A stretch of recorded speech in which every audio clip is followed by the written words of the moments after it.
સુવિધાઓ લોકો સુધી પહોંચી છે અને એનું આ પરિણામ તેઓ ગણાવી રહ્યા છે. બેન, એક ચૂંટણી કોઈ પણ પક્ષ હારે કે જીતે એનાથી તમામ વસ્તુ સત્ય થઈ જતી હોતી નથી. પહેલી વાત.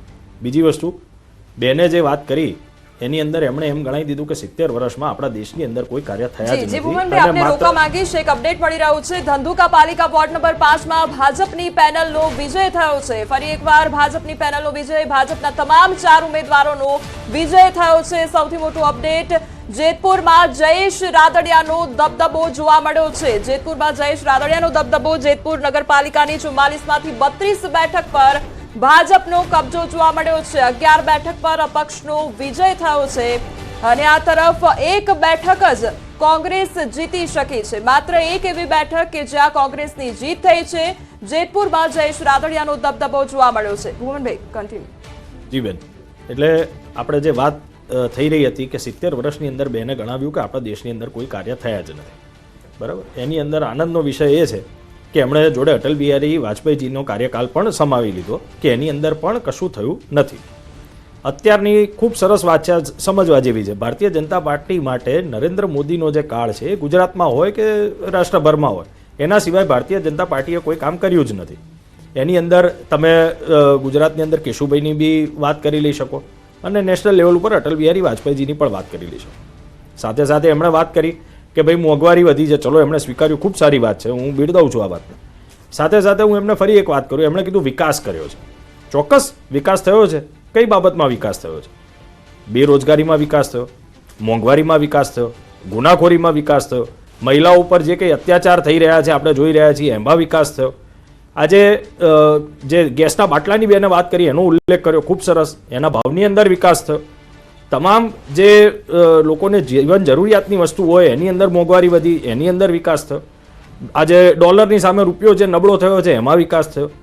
તમે મેડિકલ સેક્ટર લો તો મેડિકલ સેક્ટરની અંદર જે કોઈ સરકારી હોસ્પિટલો બની રહી હતી એની સામે કોઈ નવી બનતી જ નથી, એની અંદર વિકાસ થયો. કોર્પોરેશનની જે હેઠળ આવતી સ્કૂલો હોય એ બધી બંધ થઈ રહી છે, એમાં વિકાસ થયો. એટલે તમે બેઝિક નેસેસિટીની અંદર કઈ વસ્તુનો વિકાસની વાત કરો છો? માત્ર ને માત્ર પોકળ વાતો, પોકળ દાવા કરવાથી કોઈ દિવસ થતું નથી. હા, ચોક્કસ તમે ચૂંટણી જીત્યા હોઈ શકો, પણ એનાથી એ નથી થતું કે અસત્ય સત્ય બની જાય. ગમે ત્યારે સત્ય પોકારતું જ હોય છે અને બહાર આવતું જ હોય છે. બેને દિલ્હીની વાત કરી. બેનને હું ફરીથી કહીશ કે દિલ્હી જાઓ, જરા મેટ્રોની અંદર ફરી લો, એના સિવાય રોડ રસ્તા જોઈ લો.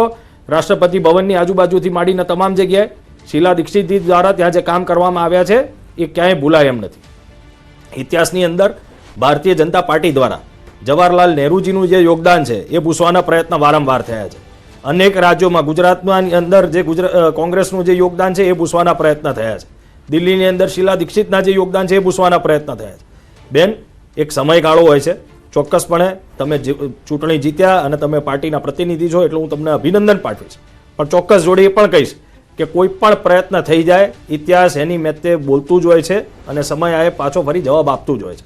આજે ચૂંટણી જીત્યા છો એ માટે અભિનંદન પાઠવું છું. ભવિષ્યમાં ક્યાંક ફરી મળીશું ડિબેટમાં અને અભિનંદન હું લઈશ એ પણ તમને ખાતરી આપું. જયવંતભાઈ, તમારી પાસે આવીશ અને મને એ સવાલ થાય છે કે જેતપુરની વાત કરીએ તો જયેશ રાદડિયા પહેલાથી દાવો કરી ચૂક્યા હતા કે મોટા પ્રમાણની બેઠકો અમે જીતવાના છીએ. જો કે મેન્ડેટને લઈને હતું કે સંગઠન તરફથી એ લોકોને મેન્ડેટ નથી મળ્યું, તેમ છતાં પણ જયેશ રાદડિયાએ એડી ચોટીનું જોર લગાવ્યું. તો જેતપુરમાં જયેશ રાદડિયાનો સિક્કો ચાલ્યો છે, કોંગ્રેસનો નહીં, કારણ કે એક જ બેઠક આવી છે કોંગ્રેસની. હા, બિલકુલ.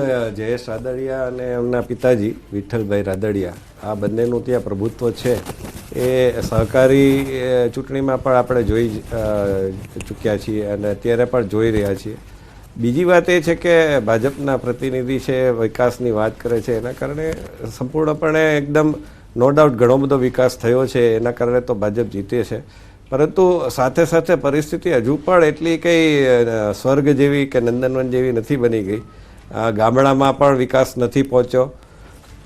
સોરી, જુનાગઢના રસ્તાની વાત હતી. જુનાગઢમાં રસ્તા ખરાબ છે.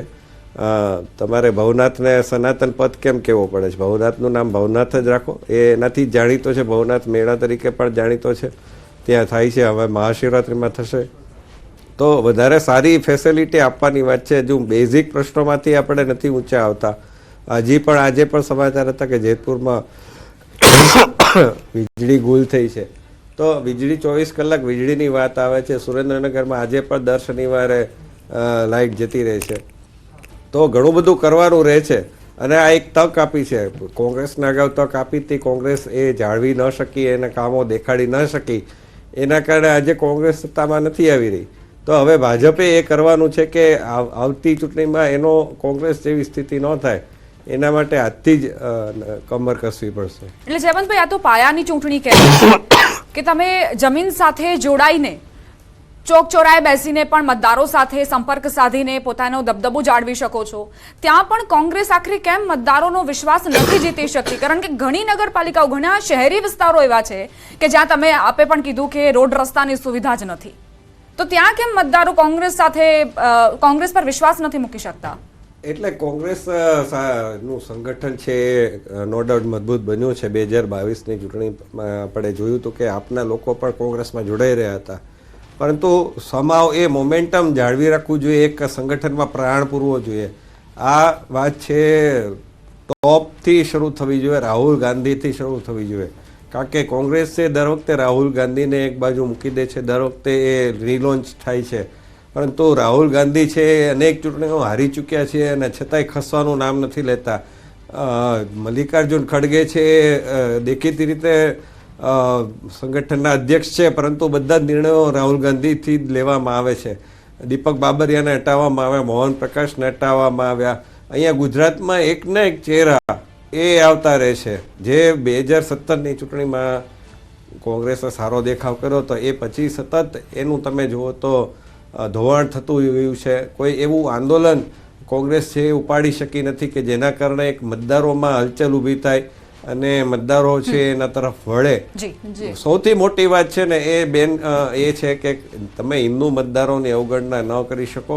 બીજી વાત, રાષ્ટ્રીય સ્તરે તમારે દેશભક્તિ દેખાડવી પડે અને જે ઇન્દિરા ગાંધી દેખાડતા હતા, જે નહેરુ બતાવતા હતા, એ તમે અત્યારે તમે ચીનની વાત કરો, આજે સામ પિત્રોડા એમ કહે કે ચીન આપણું દુશ્મન નથી, તો એ વસ્તુ એ અત્યારે જનતા નથી સ્વીકારી શકતી. એનું તમારે કરવું જ પડે કે તમે આજે એ અમુક નિવેદનો આપવાથી બચવું પડે. જે શશી થરૂર કહે છે અમુક બાબતોમાં વખાણ.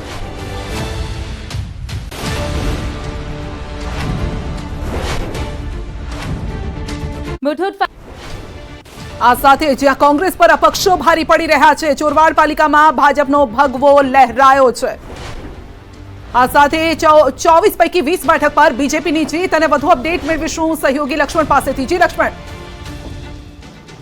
સૌથી મહત્વના સમાચાર અત્યારે એ છે કે 68 માંથી 30 નગરપાલિકાઓ એવી છે કે જ્યાં ભાજપે સંપૂર્ણપણે બહુમતી મેળવી લીધી છે. ત્યાં ભાજપના નગરપાલિકા પ્રમુખ બનવાના છે. એની યાદી જો હું આપને સંભળાવું તો ઓડ છે, ભચાઉ, રાપર નગરપાલિકા, હારીજ, ચાણસ્મા, વડનગર, પ્રાંતિજ, તલોદ, માણસા, સાણંદ, જસદણ, જામજોધપુર, કાલાવાડ, બાંટવા, માણાવદર, ચોરવાડ, જાફરાબાદ, રાજુલા, ચલાલા, મહુધા, હાલોલ, વલસાડ, સોનગઢ, ભાણવડ, દ્વારકા, વાંકાનેર, કોડીનાર, ગઢડા અને હમણાં છેલ્લે વંથલી નગરપાલિકામાં પણ ભાજપને બહુમતી મળી ચૂકી છે. પરંતુ ભાજપ માટે એક માઠા સમાચાર એ છે કે સલાયા નગરપાલિકામાં હજુ ભાજપનું ખાતું નથી ખુલ્યું. 28 માંથી એક પણ બેઠક ભાજપે હજુ જીતી નથી. પ્રેસ્ટિંગ ફેક્ટર એ રહ્યું હતું આ વખતે કે કોંગ્રેસ પર અપક્ષો ભારી પડ્યા છે આ વખતે. લક્ષ્મણ. જી બિલકુલ, અત્યારે જ જોઈએ તો 30 નગરપાલિકાઓ એવી છે 68 માંથી કે જ્યાં ભાજપે સંપૂર્ણપણે બહુમતી મેળવી લીધી છે. ત્યાં નક્કી થઈ ગયું છે કે ભાજપના જ પ્રમુખ બનવાના છે, ભાજપના જ હોદ્દેદારો બનવાના છે. અને જે નગરપાલિકાઓ છે તેમાં ઓડ છે, ભચાઉ છે, રાપર, હારીજ, ચાણસ્મા, વડનગર, પ્રાંતિજ, તલોદ, ચોરવાડ નગરપાલિકા જ્યાં માનવામાં આવતું હતું કે વિમલ ચુડાસમા કોંગ્રેસના ધારાસભ્ય છે, જે પોતે લડી રહ્યા છે, તેમના પત્ની લડી રહ્યા છે. પરંતુ ન માત્ર ત્યાં કોંગ્રેસ હારી, પરંતુ વિમલ ચુડાસમા અને તેમના પત્ની ખુદ હારી ગયા છે. પરંતુ સલાયાથી જે ભાજપ માટે એક મોટા સમાચાર એ છે કે 28 માંથી હજુ પણ એક પણ બેઠક પર ભાજપની જીત નથી થઈ. ત્યાં અગાઉથી જ નક્કી હતું, કેમ કે 28 માંથી